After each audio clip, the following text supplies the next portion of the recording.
আর উপস্থিত হয়েছেন জনাব মোহাম্মদ সৌরভ স্যার, উপস্থিত হয়েছেন ফারুক স্যার সহ আইএন প্ল্যানিং এর স্যাররা উপস্থিত হয়েছেন, স্টোরের জনাব মোহাম্মদ জব্বার সহ আজকের এই খেলায় যারা উপস্থিত হয়েছেন সবাইকে জানাই খেলা কমিটির পক্ষ থেকে আন্তরিক শুভেচ্ছা এবং অভিনন্দন। খেলার বিন্দুর দৃষ্টি আকর্ষণ করছি, আপনারা অতি সত্ত্বর মাঠে প্রবেশ করেন। ইতিমধ্যে টস হয়েছে, সেই গ্র্যান্ড ফাইনাল, কাঙ্ক্ষিত ফাইনাল আর কিছুক্ষণের মধ্যে অনুষ্ঠিত হবে। টসে জয়লাভ করে ফিনিশিং ব্যাটিং করার সিদ্ধান্ত নিয়েছেন পক্ষান্তরে কাটিং একাদশ।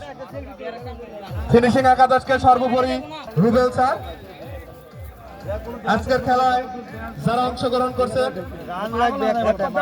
ক্রিকেট গণতান্ত্রিক খেলা, এখানে জয় পরাজয় থাকবে। কোনো এক টিমকে হয়তো বা জয়, কোনো এক টিমকে পরাজয় মেনে নিতে হবে। আম্পায়ারদের দৃষ্টি আকর্ষণ করছে, আপনারা মাঠে প্রবেশ করেন।